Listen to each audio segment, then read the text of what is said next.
vencido essa etapa de... Vencida? Identificada essa auto-rejeição em função, qual foi a origem, etc. E agora, como é que tu, daqui para frente, tu sabes como tu vai lidar? Porque sempre fica um resquício, alguma coisa, sim, não em relação à causadora, entre aspas, desse sentimento e tal. Mas isso deixa resquício para a vida no geral. Né? Tu tens algum plano ou alguma estratégia ou algum ponto que tu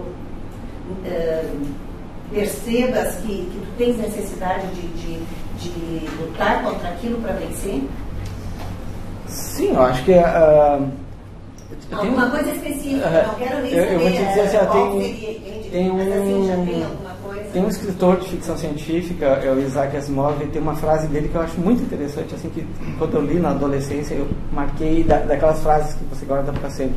Teve uma situação de disputa entre, no caso, uma civilização que estava morando na Lua, terráqueos que foram morar na Lua e o pessoal da Terra, e começou uma disputa e coisa assim, e alguém vai lá e faz um trabalho diplomático e consegue resolver esse problema e tal. E daí, quando ele termina, que ele dá por encerrado, ele diz uma frase assim, só que é preciso que a gente fique atento, né? Porque na história não existem finais felizes, o que existe são crises superadas, né? Então, eu acho que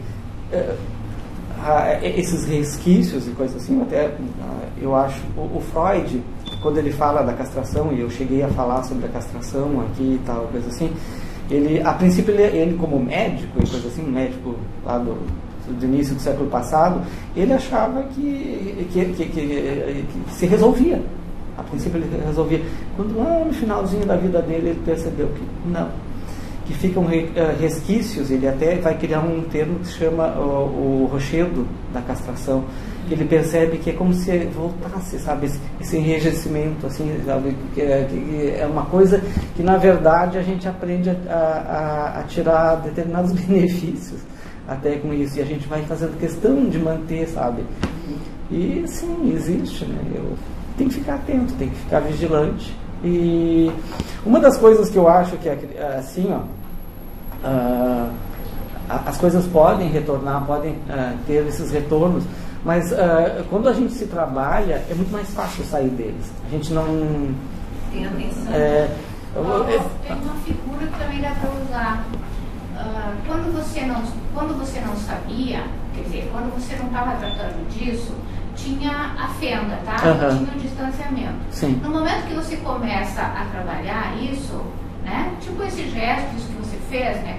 Para te chegar a isso, essa fenda já está fechando, né? Vai fechando, vai fechando, vai fechando. Isso se chama repetição. Vai repetindo, fechando. Agora você já consegue tocar no rosto da sua mãe, né? A medusa está de olho fechado, né? Porque ela abre porque está frito, né? Mas ela está ali de olho fechado, né? Tu já consegue tocar nela, né? Então, isso é repetição. Porque não, às vezes as pessoas pensam assim, eu já falei tudo, eu já disse tudo, eu já pedi perdão. Sim, mas tem que pedir de novo.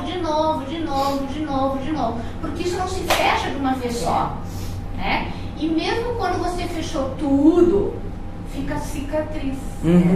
Queloide. Então, sempre fica uma cicatriz. E é isso que é isso que o Freud sempre conta.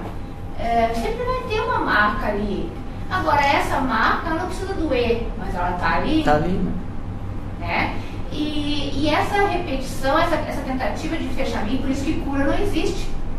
E foi isso que frustrou o Freud. Não tem cura, né? Então, não tem alta. Eu tive alta na terapia. A terapia não tem alta. Porque quando fechou uma fenda, tem outra. Depois tem outra, depois abre outra, depois abre outra. Não tem alta. O que tem cada um tempo, né?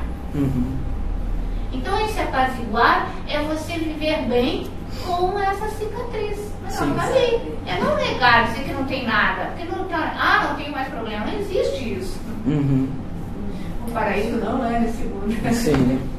E só fazendo um gancho disso que você falou aí com o que a Odila falou antes, eu acho que essa oportunidade que eu estou tendo de de ir fechando cada vez mais. Não, e de encarar ela enquanto ela está viva, sabe? É muito bom, porque a pior coisa é tentar resolver depois que a criatura já dessomou, né?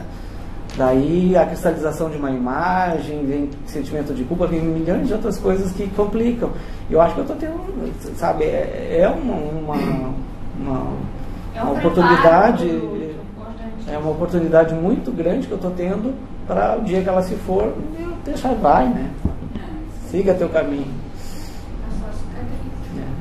Até porque ninguém se separa de ninguém abandona ninguém. Então vamos resolver aqui. E aproveitando a ideia, né, trouxe para nós, se não trabalhamos com as cicatrizes, ela se torna uma parациcatriz e vai continuar. Vai trabalhar. Outra existência.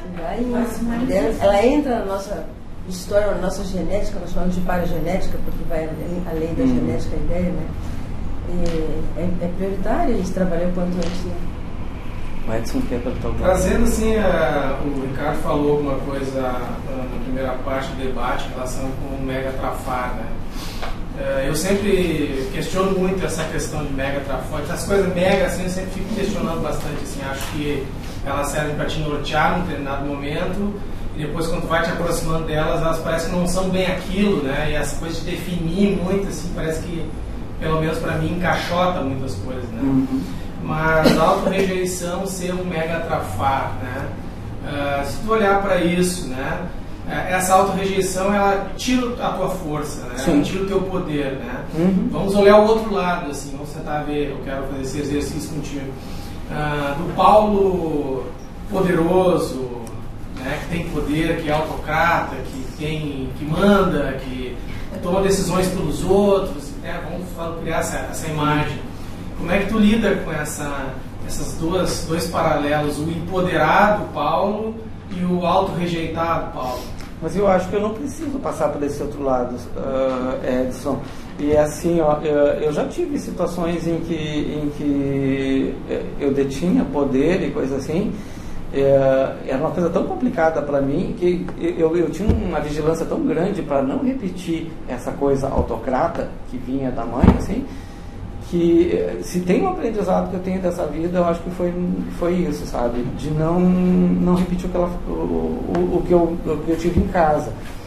Então eu não vejo, assim, sabe, que tenha... Não, eu digo de fazer, não Sim. de se olhar e se ver dessa forma, mas fazer esse paralelo mesmo. Uhum. Uma hora tu tá numa ponta, outra hora tu tá na outra ponta.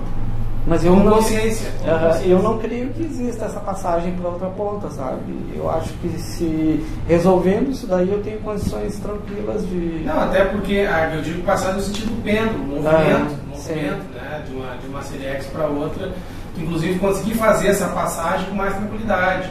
Ter essa percepção de que tu pode estar ali até numa perspectiva franciscana, como tu fala. Isso, de um lado, pode ser negativo para a pessoa, mas se ela souber lidar com isso pode ser bom para ela. Né? Pode trazer para ela simplicidade, pode trazer para ela uma forma de encarar o mundo de uma maneira mais leve, né? Nem todas as experiências que a gente teve em determinada posição vai trazer só o que é negativo. E às vezes na possibilidade, na hipótese de uma exacerbação do lado do poder, uma vivência do outro lado e uma pesquisa de todos os traços que estão sendo abordados, é uma oportunidade de aprendizagem muito boa.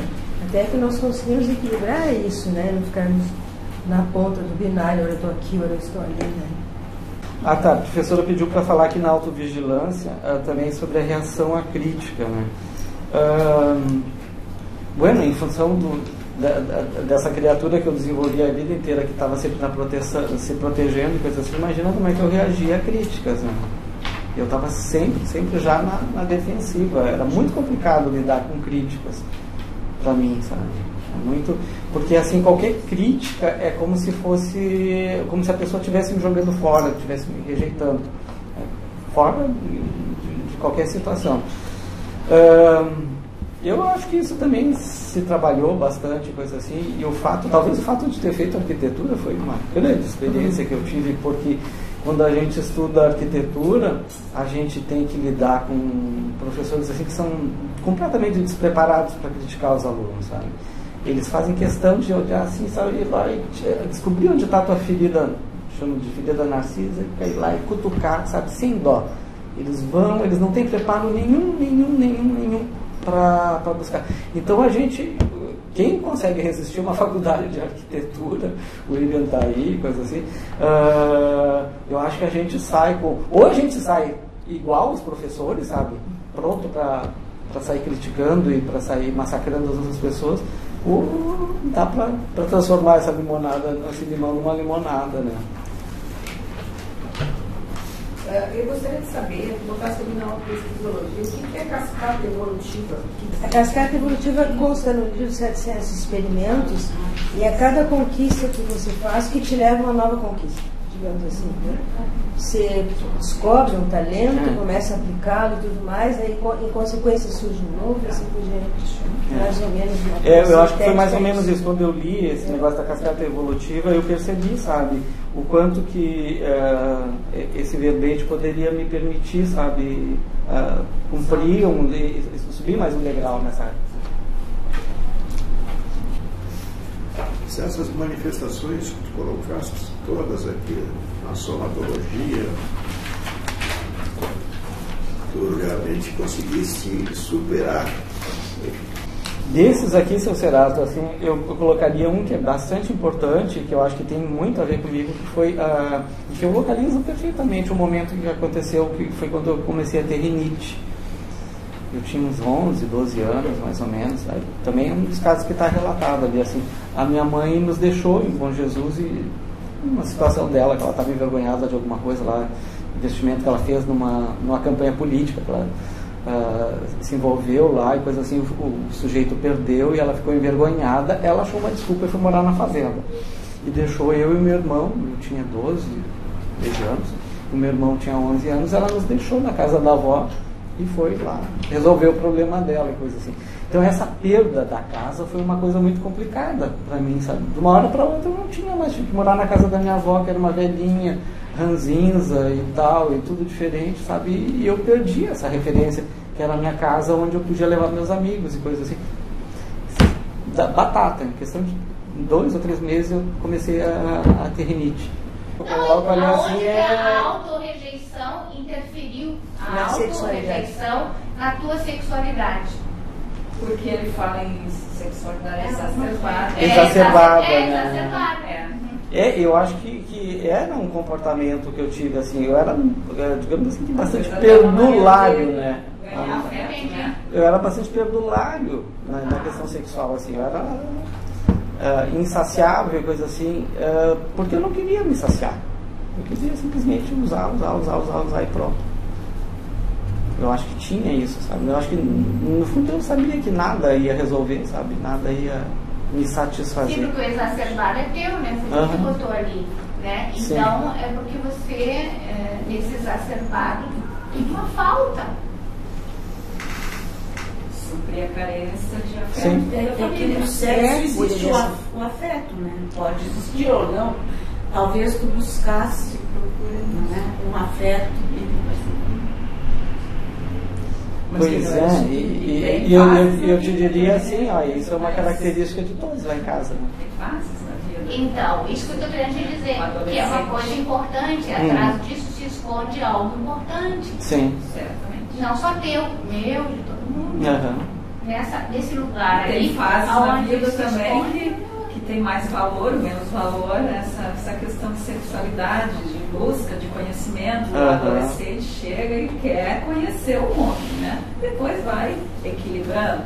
Então, acho que cada um tem. E isso aí reflete, realmente. Estamos chegando ao nosso horário. Agradecemos a presença de vocês todos, do nosso verbetógrafo aí.